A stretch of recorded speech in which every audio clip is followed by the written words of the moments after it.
Attorney-at-law Tameika Clarke was arrested on Friday by the Special Organised Crime Unit after advising her client to remain silent during attempts to take a statement from him.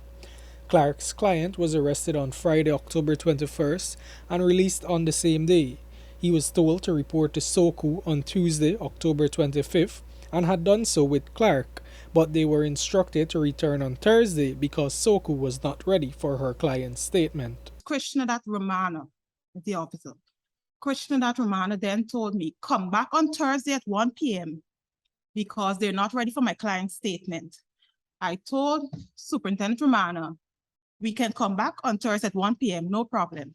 But my client has been advised and he will not be given a statement. My client chooses to remain silent. Romana told me, do you know what is obstruction? Under Rule 1, your client is compellable. So I told Romana, my client was arrested. He's a suspect. He was released and he's told to report that he has been advised to remain silent.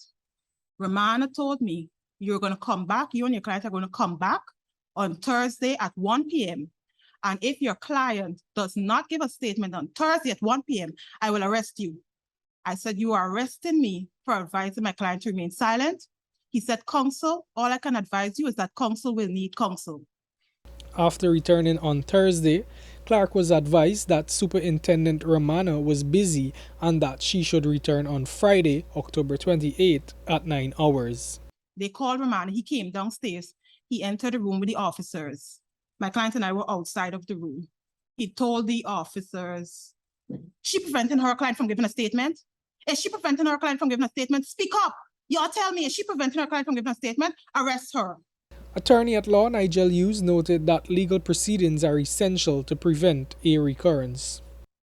Unless we want to live in a country in which there is authoritarian rule, every encroachment, and this is a gross attempt and gross encroachment on the rights of the citizen, every attempt by the state to restrict the liberty of a citizen unlawfully needs to be condemned by a decision of the court in the strongest possible manner. So we would not only be commencing proceedings for her false imprisonment, we will be seeking exemplary damages so that the court can register to the state its disapproval of this sort of action.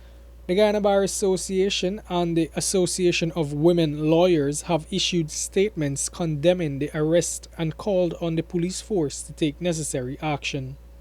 Attorney General and Minister of Legal Affairs Anil Nandlal was instrumental in securing Clarke's release.